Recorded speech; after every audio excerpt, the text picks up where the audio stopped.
नबी ने क्या फरमाया, इज़ा समेतुमुल मुअज्जिन, जब तुम मुअज्जिन को अजान देते हुए सुनो, फक़ूलू मिस्ल मा यक़ूल, तो जैसे मुअज्जिन कह रहा है उसी तरीके से जवाब दो। अल्लाहु अकबर कहा तो तुम भी अल्लाहु अकबर को, अशहदु अल्ला इलाहा इल्लल्लाह कहा तो तुम भी अशहदु अल्ला इलाहा इल्लल्लाह को, अशहदु अन्ना मुहम्मदुर रसूलुल्लाह कहा तो तुम भी अशहदु अन्ना मुहम्मदुर रसूलुल्लाह को, हय्या अलस सलाह कहा तो तुम ला हौला वला कुव्वता इल्ला बिल्लाह को, हय्या अलल फलाह कहा तो तुम ला हौला वला कुव्वता इल्ला बिल्लाह को। पूरी अजान का जवाब देने के बाद सुम्मा सल्लू अलैया, फिर तुम मेरे ऊपर दरूद पढ़ो। और दरूद कैसा पढ़ना है? मेड इन इंडिया नहीं, मेड बाई नबी पढ़ना है, जो नबी ने बताया है वो दरूद पढ़ना है। मेड इन इंडिया वाला दरूद नहीं पढ़ना है। मेड इन इंडिया वाला कौन सा दरूद है? अस्सलातु वस्सलामु अलैका या रसूलल्लाह, ये मेड इन इंडिया वाला है। और नबी का दरूद कौन सा है? अल्लाहुम्मा सल्ली अला मुहम्मदिन व अला आलि मुहम्मद कमा सल्लैता अला इब्राहीम व अला आलि इब्राहीम इन्नका हमीदुम मजीद। अल्लाहुम्मा बारिक अला मुहम्मद व अला आलि मुहम्मद कमा बारकता अला इब्राहीम व अला आलि इब्राहीम इन्नका हमीदुम मजीद। ये दरूद पढ़ो। और दरूद पढ़ने के बाद अल्लाह के रसूल फरमाते हैं कि मेरे लिए अल्लाह ताला से दुआ मांगो, वसीला मांगो। वसीला किस चीज का नाम है?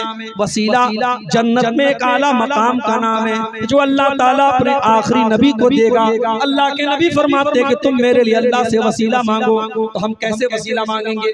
अल्लाहुम्मा रब्बा हाज़िहि दावति ताम्मा वस्सलातिल काइमा आति मुहम्मदनिल वसीलता वल फजीलता वबअसहु मकामम महमूदनिल्लज़ी वअदा।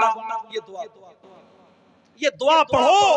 और ये दुआ पढ़ने के बाद अल्लाह के नबी फरमाते हैं जिसने अजान का जवाब दिया और उसके बाद मेरे ऊपर दरूद पढ़ा और उसके बाद मेरे लिए अल्लाह से वसीला मांगा, हल्लत लहू शफाअती यौमल क़ियामा, क़यामत के दिन मैं जरूर उसकी शफाअत करूंगा। उसके लिए क़यामत के दिन मेरी शफाअत वाजिब होगी। मगर बिदअत का मामला क्या है? बिदअत करने वाले इसका उल्टा कर देते हैं। और आप जाके देख लीजिए अजान के पहले दरूद। मुझे नहीं पता आपके यहाँ क्या माहौल है। हमारे यहाँ कुछ लोगों ने ये माहौल बना दिया है, मैयत को कब्र में दफनाने के बाद वही कब्र पे खड़े होकर के अजान देने लगते हैं, अल्लाहु अकबर अल्लाहु अकबर अशहदु अल्ला इलाहा इल्लल्लाह, पूरी अजान देने लगते हैं। पूछा गया भाई अभी तो तुमने मुर्दे को दफनाया है, ये मुर्दे को दफना करके तुम अजान क्यों दे रहे हो? तो जवाब देते हैं कि भाई साहब जिसको हमने मुर्दे को दफनाया है अभी कब्र में उसको दफना करके हम फारिग हुए हैं, उससे कब्र में सवालों जवाब किया जा रहा है। हम इसलिए अजान दे रहे हैं ताकि शैतान भाग जाए और शैतान उसको बहकाने न पाए, इसलिए हम कब्र के पास खड़े होकर।